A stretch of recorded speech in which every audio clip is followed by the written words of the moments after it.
Dans la sélection qui m'a été présentée, ça va être difficile de faire un choix parce que j'ai eu des coups de cœur successifs pour tous ces livres que j'ai lus les uns après les autres. Tous vraiment beaux, hein. Vraiment la présélection a été très bien faite. Mon rôle de président tout à l'heure au cours du déjeuner, je vais surtout écouter. Après, s'il y a égalité des voix, eh bien, je vais pouvoir faire la différence.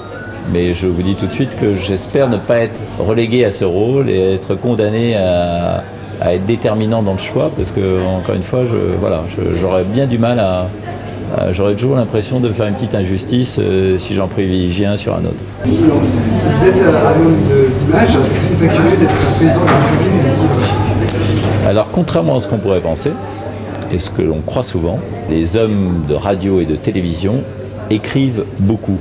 Ils écrivent parce qu'il faut écrire le commentaire d'un film, parce qu'il faut, en radio notamment, un papier, un reportage, ça s'écrit. Je me souviens quand j'étais reporter à RTL, que j'avais couvert la première guerre du Golfe, la révolution roumaine. On écrit 4 ou 5 feuillets par jour.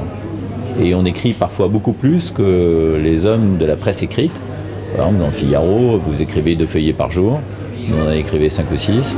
Vous travaillez pour l'Express, vous travaillez pour l'Observateur, vous êtes envoyé quelque part, envoyé spécial sur un événement. Vous avez 2 ou 3 feuillets par semaine. Donc un homme de radio, un homme de télé, une femme de télé et une femme de radio écrivent beaucoup. Ça s'écrit. Et un film, ça s'écrit. Ça se commente, mais aussi ça s'écrit, pas seulement en images.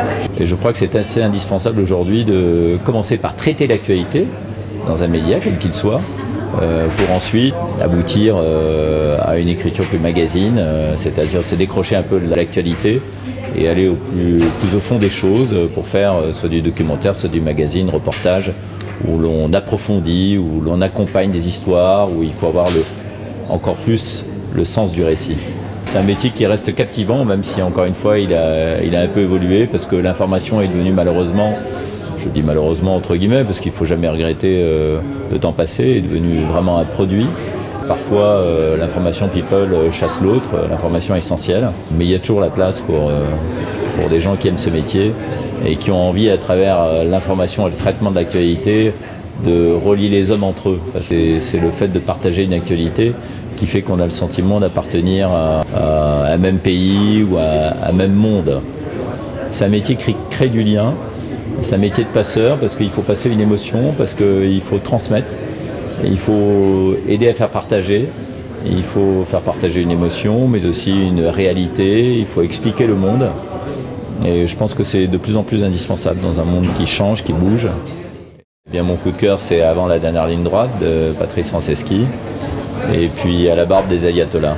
Concernant Patrice Franceschi, c'est parce que c'est quelqu'un que je connais bien et dont j'ai lu plusieurs livres déjà, et que c'est un vrai livre sur l'aventure, qui raconte l'aventure de l'intérieur, qui raconte un parcours, une vie consacrée à l'aventure. Donc j'aime bien ce côté itinéraire, peut-être parce que j'ai plus de 50 ans aujourd'hui, donc voilà, j'aime bien, je suis de ceux qui regardent aussi un peu dans leur rétroviseur. Et puis Nicolas Joubert, parce que je trouve qu'il allie assez bien l'aventure et l'histoire, l'aventure et le reportage. Voilà, je crois qu'il y a un joli mariage.